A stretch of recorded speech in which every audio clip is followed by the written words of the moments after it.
A tan solo una semana de haberse puesto en marcha el llamado Plan Michoacán para la Paz y Justicia, y apenas un día después del nombramiento del nuevo secretario de Seguridad Estatal, el crimen organizado desata una ola de narcobloqueos simultáneos que paraliza prácticamente todo el estado.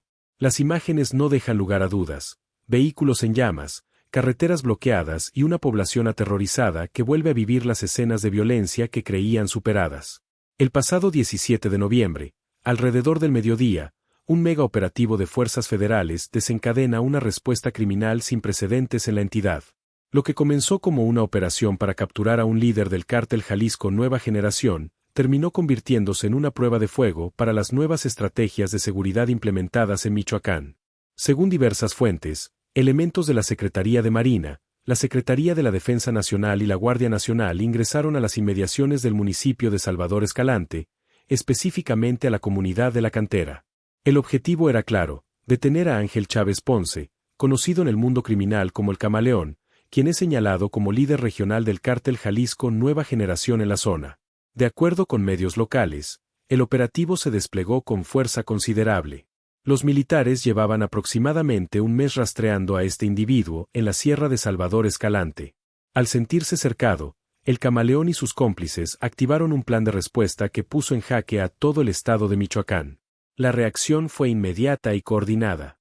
Grupos armados comenzaron el robo de vehículos para incendiarlos y atravesarlos en las principales carreteras del estado.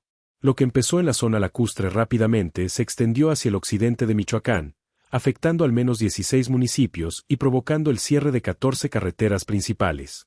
Las primeras reportes del Centro de Control y Comando indicaron que uno de los primeros bloqueos ocurrió en la carretera Zamora a La Piedad, a la altura de la comunidad Las Fuentes en el municipio de Cuandureo. Minutos después se reportó otro en la vía La Piedad-Yurécuaro, cerca de Los Magueyes, y en la carretera Jacona-Jiquilpan en el tramo que cruza por Chavinda.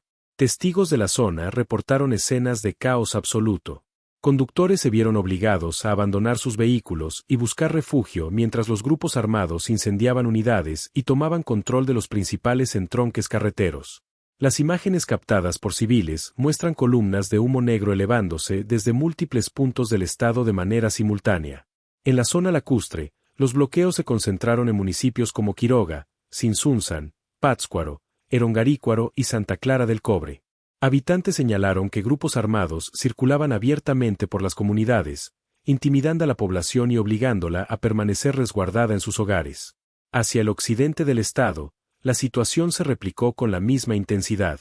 Yurécuaro, Cuandureo, Zamora, La Piedad, Vista Hermosa, Tanuato, Jacona, Cotija y Chavinda reportaron bloqueos activos.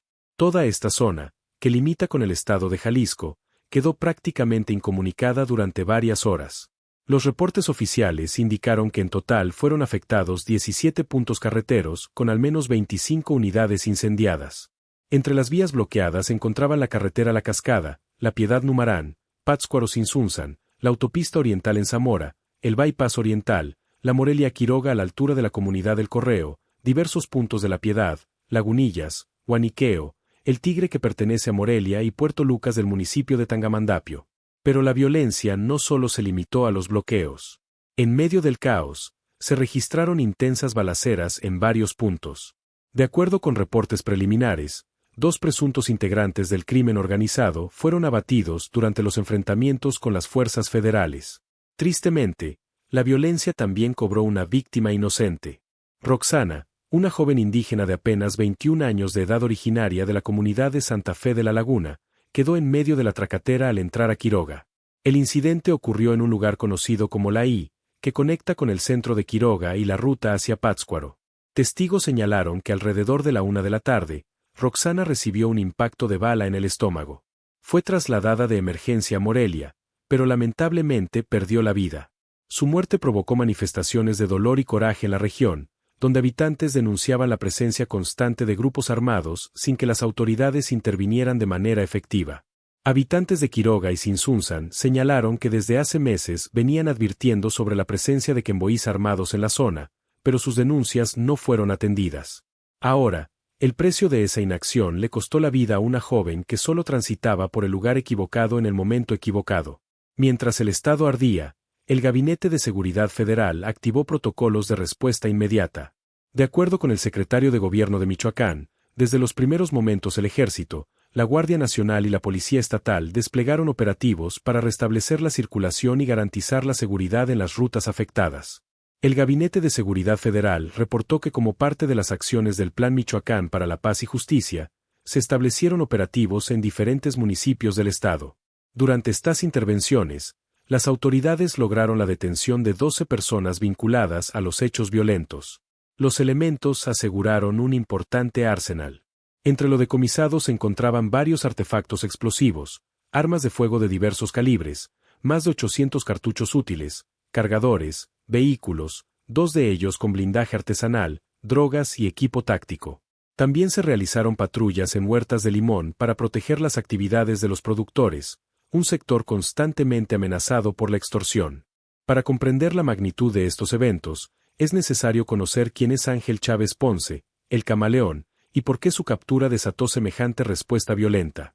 Se trata de un individuo de entre 40 y 45 años de edad, con una historia criminal que se remonta a los orígenes de las autodefensas en Michoacán. El Camaleón inició su carrera delictiva participando en las autodefensas al lado de Nicolás Sierra Santana, alias el Gordo Viagra. En aquellos años, estos grupos se presentaban como defensores de las comunidades contra el crimen organizado, pero con el tiempo muchos de sus integrantes terminaron convirtiéndose en lo que decían combatir. Después de que terminaron las autodefensas cerca del 2015, el Camaleón y los líderes de los Viagra se asentaron en Salvador Escalante, específicamente en un lugar conocido como Iztaro. Desde esa posición estratégica, se dedicaron a la extorsión sistemática de productores de aguacate, generando una fortuna inmensa. Fuentes cercanas a aguacateros de la región señalan que el Camaleón generó un grupo criminal numeroso y poderoso.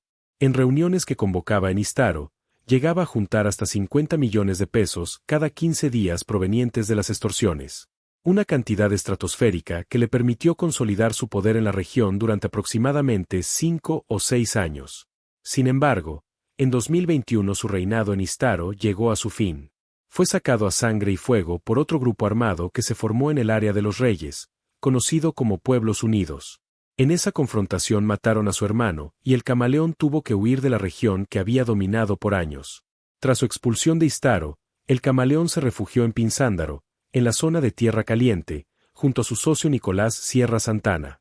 Desde entonces ha intentado regresar a las tierras que dominó durante años y donde se volvió multimillonario a costa de la extorsión a productores. La operación del 17 de noviembre representa precisamente un intento de las fuerzas federales de capturarlo en medio de su esfuerzo por recuperar su antigua plaza. Las autoridades lo venían rastreando desde hace aproximadamente un mes en la Sierra de Salvador Escalante, hasta que finalmente lograron ubicarlo y desplegar el operativo que desató la ola de violencia. Lo que hace particularmente relevante este episodio es el momento en que ocurre. Los narcobloqueos se registraron exactamente una semana después de que se pusiera en marcha el Plan Michoacán para la Paz y Justicia, anunciado el 9 de noviembre por el Gabinete de Seguridad Federal en presencia del Secretario de la Defensa Nacional y autoridades estatales. Aún más significativo es que los hechos ocurrieron apenas un día después del nombramiento de José Antonio Cruz Medina como nuevo secretario de Seguridad Pública del Estado. Este cambio en la cúpula de seguridad estatal se dio en medio de fuertes cuestionamientos al desempeño de la administración estatal tras el asesinato del presidente municipal de Uruapan, Carlos Manso, ocurrido el 1 de noviembre. Cruz Medina es una persona cercanísima al secretario de Seguridad y Protección Ciudadana Federal, Omar García Harfuch. Su perfil fue construido desde su trabajo coordinado con Fuerzas Armadas y agencias federales de seguridad. Durante su tiempo en Michoacán, promovió la creación de la Subsecretaría de Inteligencia y recientemente se desempeñaba como vicefiscal especializado en esa materia. El gobernador Alfredo Ramírez Bedoya destacó que el nuevo secretario tiene la aprobación del gobierno federal y de García Harfuch, y que cuenta con experiencia en operaciones conjuntas con la Secretaría de la Defensa Nacional y la Secretaría de Marina. Sin embargo, su primer día completo en el cargo fue precisamente este 17 de noviembre, cuando el crimen organizado decidió enviar un mensaje contundente. Analistas de seguridad señalan que los narcobloqueos representan un desafío directo tanto al Plan Michoacán como al nuevo liderazgo en la seguridad estatal. Es una forma de demostrar capacidad operativa y de enviar un mensaje de que el crimen organizado no se dejará intimidar por los cambios en la estrategia de seguridad. La presidenta Claudia Sheinbaum fue cuestionada sobre los narcobloqueos en Michoacán durante su conferencia matutina. Confirmó que hubo una agresión de parte de un grupo delictivo a miembros del ejército y que derivado de eso se dio toda la circunstancia de los bloqueos. La mandataria indicó que el Gabinete de Seguridad proporcionaría más detalles sobre los hechos. Para la tarde del 17 de noviembre, la Secretaría de Seguridad Pública Estatal reportó que el despliegue de las fuerzas de seguridad permitió liberar las carreteras y restablecer la circulación. Sin embargo, el mensaje ya había sido enviado y recibido. El crimen organizado mantiene capacidad de reacción y de paralizar el Estado cuando lo considera necesario. La situación en Michoacán es particularmente compleja por la presencia de múltiples grupos criminales disputándose el territorio. El cártel Jalisco Nueva Generación, al que pertenece el Camaleón, mantiene presencia en amplias zonas del Estado, particularmente en los límites con Jalisco. Los Viagra, antiguos enemigos del CJNG, ahora son aliados en ciertas zonas para combatir a los caballeros templarios, que se han reactivado en algunas regiones. Esta reconfiguración de alianzas y enemistades genera un escenario de violencia impredecible. Grupos que antes se enfrentaban ahora colaboran, mientras que antiguas alianzas se rompen según convenga a los intereses criminales del momento. En medio de este tablero de ajedrez criminal, la población civil es la que paga las consecuencias. El caso de Michoacán refleja los desafíos que enfrenta la estrategia de seguridad del nuevo gobierno federal. A pesar de los anuncios de planes especiales y del despliegue de fuerzas federales, el crimen organizado demuestra capacidad de respuesta y de afectación a la vida cotidiana de millones de personas. Habitantes de las zonas afectadas expresaron una mezcla de esperanza y escepticismo respecto al Plan Michoacán. Por un lado, hay un deseo genuino de que la intervención federal traiga resultados positivos. Por otro, existe la preocupación de que se repita el patrón de otras ocasiones: llegada de cientos o miles de elementos militares, presencia durante algunas semanas o meses, y luego retirada sin haber resuelto el problema de fondo. La experiencia les ha enseñado que cuando las fuerzas federales se retiran sin haber desmantelado las estructuras criminales, la violencia regresa con mayor intensidad. Los grupos criminales se reagrupan, ajustan sus operaciones y frecuentemente toman represalias contra quienes consideran que colaboraron con las autoridades. Este patrón fue precisamente lo que vivió Uruapan después del asesinato de Carlos Manzo. El presidente municipal había solicitado insistentemente la presencia de fuerzas federales en su municipio. Cuando finalmente llegaron elementos de la Guardia Nacional, permanecieron solo unos días antes de retirarse. Poco después, Manzo fue asesinado en un ataque que conmocionó a todo el estado. La muerte de Carlos Manzo, el 1 de noviembre, marcó un punto de inflexión. Fue el catalizador que finalmente llevó al gobierno federal a anunciar el Plan Michoacán. Pero las preguntas persisten: ¿por qué se tuvo que llegar a ese extremo? ¿Por qué no se atendieron los llamados de auxilio cuando aún había tiempo? Carlos Manzo no fue el único que solicitaba ayuda. Lupe Mora, Memo Valencia y otros actores sociales y políticos de Michoacán clamaban por la presencia federal, pero sus peticiones no fueron atendidas hasta que la tragedia ya había ocurrido. Esta demora en la respuesta genera desconfianza en la población sobre la efectividad real de los operativos actuales. La viuda de Carlos Manzo, Grecia Quirós, quien ahora ocupa la presidencia municipal de Uruapan, ha mantenido un perfil bajo desde los narcobloqueos. Tras su reunión con Omar García Harfuch la semana anterior, señaló que esperaría 2 semanas para ver acciones y resultados antes de volver a pronunciarse públicamente. La nueva alcaldesa enfrenta enormes desafíos. No solo debe lidiar con la inseguridad que le costó la vida a su esposo, sino también con una crisis financiera que el gobernador describió como quiebra técnica del municipio. Esta situación complica aún más la capacidad de respuesta local ante la presencia del crimen organizado. El Plan Michoacán contempla diferentes líneas de acción. Incluye operaciones contra la extorsión, investigación de estructuras criminales, destrucción de laboratorios de drogas sintéticas y un esquema antibloqueos para prevenir cierres de carreteras. Sin embargo, los acontecimientos del 17 de noviembre demostraron que este último componente aún no está plenamente operativo. La rapidez con la que el crimen organizado logró paralizar 17 puntos carreteros de manera simultánea evidencia un nivel de coordinación y capacidad operativa preocupante. No se trata de acciones espontáneas, sino de una respuesta planeada y ejecutada con precisión militar. Analistas señalan que los grupos criminales mantienen sistemas de vigilancia y comunicación que les permiten detectar movimientos de autoridades y reaccionar en tiempo real. El robo coordinado de vehículos, su incendio simultáneo y la colocación estratégica en puntos clave requiere planificación y recursos considerables. La afectación económica de estos eventos es significativa. Las 17 carreteras bloqueadas incluyen rutas comerciales vitales que conectan a Michoacán con Jalisco y Guanajuato. El cierre de estas vías durante varias horas genera pérdidas millonarias en comercio, turismo y actividades productivas. Los productores de aguacate, uno de los sectores más afectados por la extorsión del crimen organizado, enfrentaron nuevamente la interrupción de sus operaciones. Aunque las autoridades reportaron patrullas en huertas de limón, la realidad es que cada episodio de violencia afecta la confianza de productores y compradores. La violencia en Michoacán también tiene un efecto cucaracha. Cuando la presión aumenta en una zona, los criminales se desplazan a territorios vecinos. Esto explica por qué los narcobloqueos se extendieron hasta Guanajuato, donde fueron incendiados al menos 2 tráilers en la carretera de Pénjamo a La Piedad, además de otra unidad en la colonia Indeco. Jalisco también está en alerta. La cercanía geográfica y las conexiones operativas del cártel Jalisco Nueva Generación hacen que cualquier operativo importante en Michoacán tenga repercusiones en el estado vecino. Las carreteras que conectan Guadalajara con Morelia son vitales para ambas entidades y constantemente están en riesgo durante episodios de violencia. La situación se complica aún más por la presencia de múltiples grupos criminales con intereses en la región. El cártel Jalisco Nueva Generación busca consolidar su presencia. Los Viagra intentan mantener sus territorios. Los caballeros templarios, que parecían derrotados, se han reactivado en algunas zonas.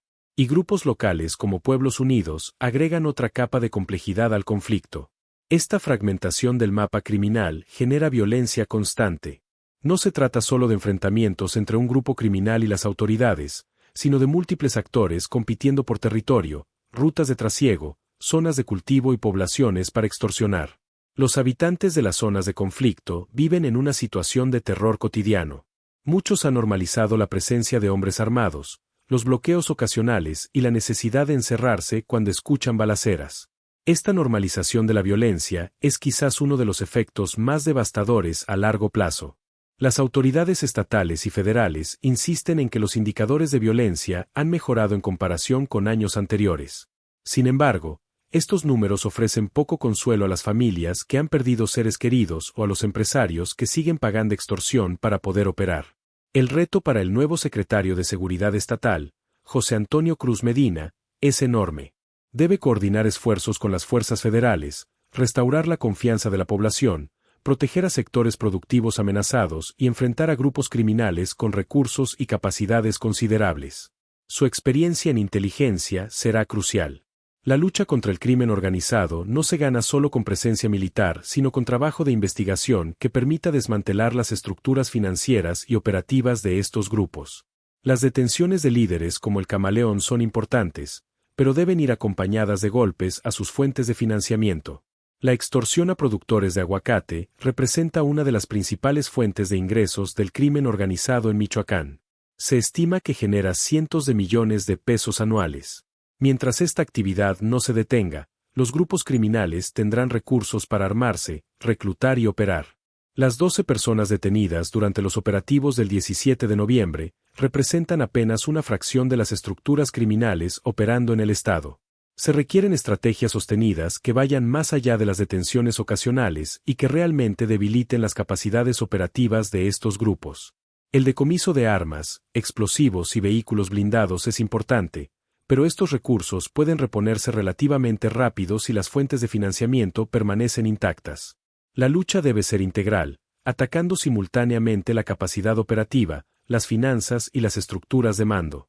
La muerte de Roxana, la joven indígena de Santa Fe de la Laguna, es un recordatorio doloroso de que las víctimas de esta violencia frecuentemente son personas inocentes que simplemente estaban en el lugar equivocado.